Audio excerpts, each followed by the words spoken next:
na mokili ya nse makambo esalemaka na makanisi po ya bolingo oyo ozali kolakisa na miso ya bato. Tala mokumba monene Nzambe apesi yo alakisi na miso ya bato ete aponi yo e.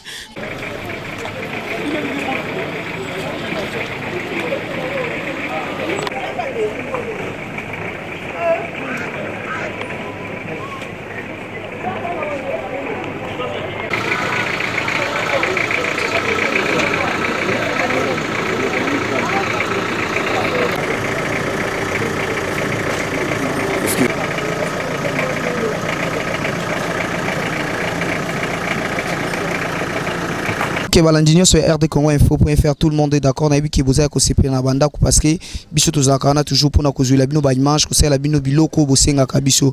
Alors lelo toza le 3 décembre eza mokolo balobi eza journée ya ba personnes vivant avec handicap. Ni yango to kititi na centre des handicapés physiques tozo ba information concernant ba handicapés. Alors toza na papa na biso na bandi ka ko se présenter devant écran na biso. Bonjour monsieur. Bonjour, kombo langai papa Mboyo. Le fondateur de la Fondation Mboyo qui parle de matériel à personnes avec handicap na kati ya centre des handicapés à Bulira. Alors lelo papa Mboyo toye kotala bino ndenge bozo fêter na mo organisation au Bosali toye bité okoki koloba nini ezali yo moko ba propre effort na yo ou bien gouvernement de sungi yo pona ko célébrer journée à lelo. Bon, na lo bapenda que gouvernement na biso normalement ngana sala œuvre za munene mais gouvernement na biso tilelo yo batala kanga loka batala kanga te mais lokwa na zaka na bolingo Nzambe ndi na sala œuvre pour na personne avec handicap bolingo kaka ya passe ngana biso sina bango donc eza œuvre na ngai na sala journal lelo c'est que tozi moi jitomela c'est que tozi moi lipa tomela er msata 1000 francs transport repesa ma eza na poche na moko personnel mais na za na émission moko na lega déjà kala mwana moko ya mwasi alandaka ngai ayaki kutu kokabelanga mwa mbongo moko ta za bwaki na tanga kombo na yeme mwa ndambo mukia pesa kinga ngapi na bakisa kino azalaki na ngonde toye ko fêter journal lelo pona handicap. Alors elo nini sala yo parce que ba tupeo baza na mbongo ebele koleka yo baza ba handicapé mais basali eloko yo salati. Alors yo eloko nini tinda opena kotala kino na mwa mukio za nango o sala fondation o to ye lelo fondation Mboyo. Kuzonga ka koloba ki moto ayebi souci ya handicapé. Bongo o ayebi pasi ya ndako ya moto ka moto afandaka na kati. Ngalo kana handicapé na bi pasi ya handicapé. Nde nazalaka na souci na bango na kozwa maela kosala likambo oyo eza Nzambe apesanga donc likambo Nzambe apesa yango nde omoni kitila oyo tosalaka pona bango donc ya kolobebele tate me biso eza bolingo na biso eleka ebele envers bandeko na biso ba personnes avec handicap. Alors lelo fondation eza na combien de mois, combien d'années, je ne sais pas. Bon lelo tout passé tout donc bakala mingi ta na ba 5e mois ba 2016 to kozala na ba 16 ans ou tout ici déjà tous les logos les déjà déjà logos kala. Alors banda fondation bandi rendement zandenge nini est-ce que ezo kende vraiment ou bakoko sweza non bakoko sweza ngate bakoko sweza ngate po tozana bandeko ebele quoi bandeko baze belo bazala ka simana nga okomona ke vélo eze loko moko eteka maka paraza beki eteka maka paraza mais ba biloko na tango yo zana yango uzana bato donc ko sala pe un mois otekite uzelo ko mokote mais bandeko baza comme pe balinga bolingo musala loko ngai nde bandimaka penda ke ce qui est tombona pe mtu baza ba 3 mois 4 mois impayé mais tozo vivre avec Nzambe amour tout d'abord amour ndi musala. OK, merci beaucoup na moyena zotin belé zate na yebiki ozana na cérémonie. Alors message asuka na ba nyoso bazolando ezala bakonzamboka ezala bandeko na biso baza mitema malamu baza na ba moyen bazolando message ni ko pesa na bango. Message nazo pesa na bakonja mboka bozala na souci na biso handicapé bo linga biso toza bato toko porter très important eloko pa minene na kata mboko biso ba oyo to reketa handicapé soki mutako molia na full wana na kubenga vrai handicapé mais oyo mutu ezo sala makolo kaka eza nango maladi o kezame donc mitu salaka bo aider biso boza na souci na biso lokola ngana za na souci ya ba ndeko na ngabe handicapé boza pe capable ko pesa ngaba biloko biso minene oyo teli handicapé na bando gérer yango pe na bando kabela yango handicapé na bula munga na salaka ya ngai moko donc inaza moto yo bino bokuko tombola idée na ngai donc ya suka ko donc botombola idée nanga makasi. Ok, merci beaucoup Papa Mboyo. Balandi RD Congo Info.fr na bandi ki bolandi vraiment lelo eza le 3 décembre eza mokolo ba handicapé bazo célébrer journée internationale na bango. Alors toza on a RD Congo to toujours kozula bino ba image boyo ki président ya fondation Mboyo ndenge a PC Libino Masolo. Alors toza toujours tozo tala ndenge cérémonie zo leka mwata muke na bande ko na biso ba handicapé toza na bango awa et on se retrouve juste après. Merci beaucoup.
Voilà, balobi na ndenge kaka ya buka kwikila buka mona peleve toza vraiment na kati ya mabele balobi mabele donc ya kusaka na kutu te toza na lingwala en pleine lingwala vraiment babi bana lingwala bayebi mabele au centre des handicapés physiques fondation Mboyo vraiment asali makamoko lelo ya kokamwa o batu bazana bambongo ba ko sala ngote mais un handicapé atali ki handicapé na été alakisi ki non un handicapé peut faire quelque chose o comme si peut mokili. Alors tozo continuer toujours dans l'interview kaka ndenge gradi mu ya message ko sepel sabino bana poto mbote ndeko na ngai mbote fils na ngai Okokyo s'est présenté devant caméra nabiso ya rdcongoinfo.fr ya grand prêtre César Ngadi. Bien sûr, je m'appelle Barli Djongo Maria, le Mujikandora, Bayebi, grand musicien du pays, parmi la famille handicapée. Alors, yo lobi oza grand musicien, oui, to yebi pe to yo kakayo, to tala kaona ba télé. Alors, comment tu vis dans la société étant que handicapé?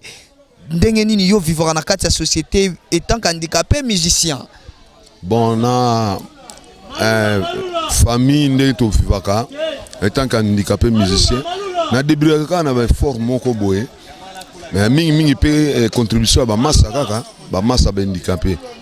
Mais par rapport à ba oyo bazali donc na privilège penza ko salisa biso penza na ndenge koki pour na keto évoluer pe pour biso peto salisa ba misusu bango bazo beta biso football là.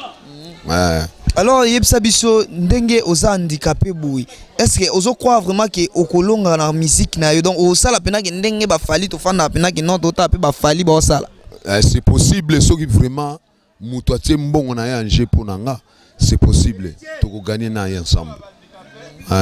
C'est possible de gagner ensemble parce que fallait azo sala bino bozo mona parce que azana ba matériaux et coquille a présenté makambango azana ba éditeur bazo édité très bien bazo tia bambon na bango ya ba millions en G tel que ba Monso wana ba David Monso baza bata osana bango te yo kan sinetinga boso na zui David Moto Monso ako produire ngate poso na beti tandandanda so na beti ndandanda batutu bakoyeba ba yo kandandanda bakotala bakoyeba ke azoyemba nini azoloba nini parce que balobi te ke la reza kaka po na yemba kaka po batu ba sepela batu ba seka batu ba te eza pe na éduquer masse c'est-à-dire nazo yemba pona ko éduquer masse. Est-ce que yo yebike nzembo yo yo kaka na radio ta nyonso buka buka buka buka maladi mabe ouais tango yo kaka ngo est-ce que yebaka mutu ayembaka nzembo wana? Non non, on a déjà longi. Ah bon, tango yo so mona bongo sika wa ministère de santé neti mukola lelo akanisi nini ponanga eloko te soki na ke kotel milé na bureau to na 5 audience bako mona nga pamba parce que je suis toujours à la forme d'handicapé. Ah mais na ba pays musu c'est ça bon te. Pourquoi ba étranger to ba musu ba engagé biso na misala? Pourquoi pas nos patrons ici? Bango pe bako chambon na bango anje ba aider biso to bandi ko vivre ensemble na bango to ba bénéfice on a pe to bando kabola na bango. Alors est-ce que bango mona nga liboso ndako ya moto pona ba no senga rien. Vraiment bozolanda waza artiste et musicien na yebi ke soki a repesa biso pe ata CD to chango pe na RD Congo Info parce que RD Congo Info tozana pe na pona ko soutenir bato aboende balobi ke non RD Congo Info non motema malamu za César Ngadi na yebi te est-ce que opesa biso CD opesa biso CD po César Ngadi vraiment za na posa ba biloko aboye appuyer yango to chango pe to luka de façon que ba mona. Ah oui, bah le bibiso a des des preuves à l'appui. Donc tant bon l'émission oyo après lobby nango bolandi pena musique oyo artiste na biso zobeta parce que biso na kinto zo chance au talent on a ba télé na biso. Alors vraiment l'orchestre Raka. Ah ouais. Donc yango yo ingénieur qui elise la biso CD o da CD ba pesi gradi muya pour na RD Congo Info donc to tchaba image na kata RD Congo Info. Merci beaucoup artiste. Oh ezali na moni orchestre Raka. Ils ont combien de chansons? 3 chansons. 3 chansons. Ouais. On a des chansons. OK, message à Souka Zanini. Bon, message à Souka Banakini. Message à Souka Bobo Sanate toujours Raka. Tolobaki mingi te mais ata moi Al Capela ezate. Oh Al Capela yango ezalaka likambo bushi kaka oyo kango mbala mo ezala. Mais nazo komisa mingi moninga na ngamboyo na kati ya fondation pour naza relation publique pe na kati ya fondation. Yango wana mwa nzembo oyo nakoki koyembela ye mikoleko ya yango. Na mokili ya nse makambo esalemaka na makanisi po ya bolingo oyo ozali kolakisa na miso ya bato tala mokumba monene nzambe apesi yo alakisi na miso ya bato ete aponi yo kolanda te papa kosalisa bandeko bayo kolemba te papa kosalisa bandeko bayo asali misala minene na Congo papa mboyo akabi bavelo ebele o etika tobina tokumisa ye mboyo na fondation. Merci beaucoup. Vraiment, merci beaucoup. Balanda RD Congo, vous sentez vraiment mbote papa. Oui, mbote papa journaliste. Alors, les lois à mon colonabino, au coquino qu'on s'est présenté. Bon, ngai kombo na ngai papa Mabela Jeff. Oui. Ok, to kutio lelo na kati ya fondation Mboyo, na kati ya centre des handicapés physiques. Tout le monde bozo kabula moji à l'occasion ya journée internationale na bino lelo. Okokio lobanini par rapport ya journée et par rapport ya président Ndenge a organisé moi et loko ya kabula moji. Bon, et là on a oloba tout d'abord naza ko féliciter président Mboyo na initiative yo yazui. Alors ezalaki loko yo ye esengelaki asala te. Mais ce qui a sali yango amoni ke ba personne vivant avec handicap na niveau ya gouvernement bazalaki baza négligé pe abandonné. Donc même si faut koloba yango po toza abandonné yango anomoni ke président Mboyo na mawazalaki nango. Loko laza muto amesana ova na handicapé. Ayebi pasi ya bandeko na ye. Yango na muke oya ko arozwa nde abengisi biso toya tomeka ko plexa moi journango ensemble na ye. Alors ndenge toza boye na ebite yo poza na kati ya fondation oyo travaille na kati ou comment? Bon, koza na kati ya fondation elobelo côté naza na kati ya fondation te na sala kuna te. Mais nazali handicapé. Kolo fondation azali personne vivant avec handicap. Yango na sepela ki biso baedon to collaboraka na ye. toyaka epa na ye soki mwa eloko oza nango bosenga velo ebebi toyaka na tele asaleli biso mwa lisungi ya muke muke ayedaka na ye yango wana omoni na likanisi wana lokola amonaki bandeko na baza abandone nde akoya kosala mwa eloko omoni lelo. Ok, siko bandeko mosusu batelemaka ata mosusu na banzela bazosenga bambongo bazotelema bazolukaluka kosalela bato baminance na kati ya bamaison mpo baza bahandicapé bazomona ke non mpo na bango bakoki otravaille te baza limité. Alors yo kopesa bandeko wana conseil nini? Te eloko na koloba eza boye eza conseil na koyi kopesa mais eloko ya liboso tozotala gouvernement congolais poso gouvernement congolais akipaki bahandicapé malamu mais ntukai komona handicapé mo leo na balabala te kaka ndena te kolwa lokola bazalaka tozalaka toujours négligé pe saboté yango wana lelo ozomona bandeko na biso bazobima na balabala kokende kosenga mais l'état tanga azomona biloko abongo ezosalama aluka ndenge na kosorganize po te handicapé na mwasi na bana na ye bazala l'aise po soki oza l'aise na mwasi na bana na ndimita handicapé abima su na balabala akende kosala obomona kana donc basala yango na volonté na bango te aza papa bana papa bana mususu wana musala te mususu aza wana a diplômé aza na batitre académique ya makasi mais compte tenu ya état physique na ye tant bamoni na société mobo esongolo badéclassé donc moi besoin na musala eza te babengi inapte ozomona parce que mutu abongo amoni ke sona ke oluka musala koto bazozwa ngati sona ke koto bazozwa alors musala na maboko aza nango te siko akokende wapi akobima toujours na balabala akokende na magasin. Alors ceux qui l'État s'organiser loko moko pour na handicapé biloko wana to mona musuti. Ok, merci beaucoup. Balandia RD Congo toza toujours dans l'interview.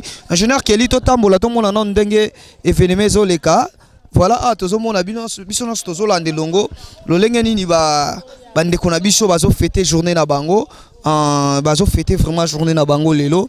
Bana nyonso ya poto bozolanda lelo eza journée internationale biso nyonso toza wana tozomona lolenge bandeko na biso bazo fêter et en plus to continuer na ba interview car ndenge ezalaka. Ingénieur Kelly zola biso na image to mona ndenge nini journée ngo ezoleka na kati ya fondation Mboyo balobi toza vraiment na fondation Mboyo esika président na biso Mboyo azosala makambo ezokamwisa malgré kotala ndenga zali kotala ke no tam susa ko croiser les bras mais ya zomi mona ndenga zali te azolaksa ke no atana handicap azanango akoki ko travailler akoki ozala pe important na société. Alors balancer message balobi na bakonza mboka balobi na bakonjo bazo gérer ba société minene batika ko mona bango ke no baza na possibilité baza na capacité ya ko travailler te baza wana ba licencié bazali baza wana bato baza na ba titre minene bazali donc kotala ka état physique na bango nde sala ke no babo ya bango na ba travail yango ezotinda pe ba matina banzela bakoka ko senga bambongo donc ekitsa moi valeur na bango.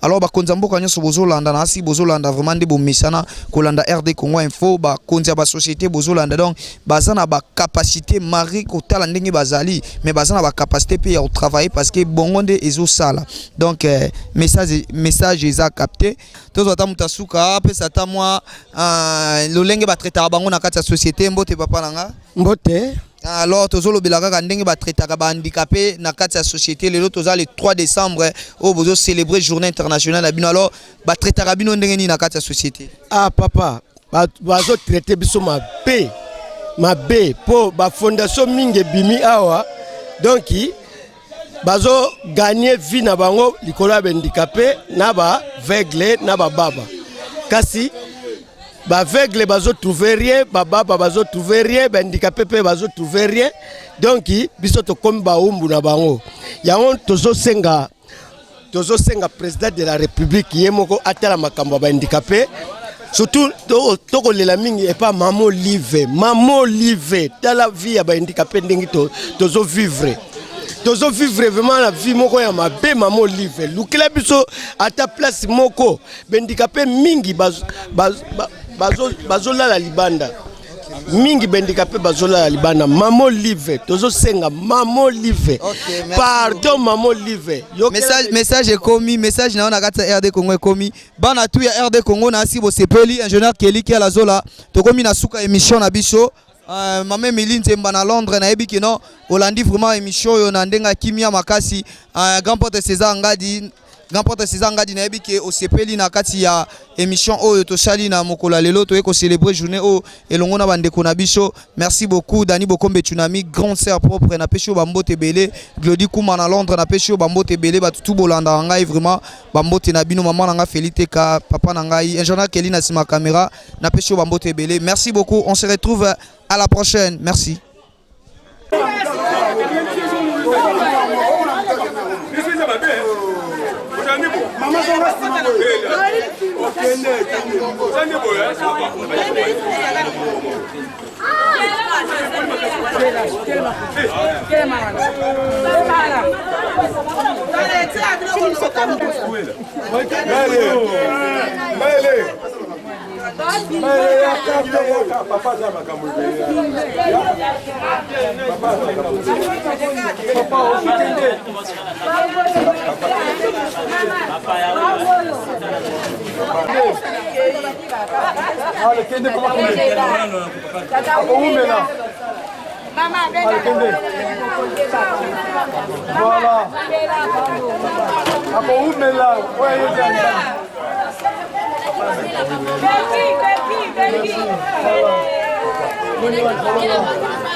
Mama leka Bino sina Batu boya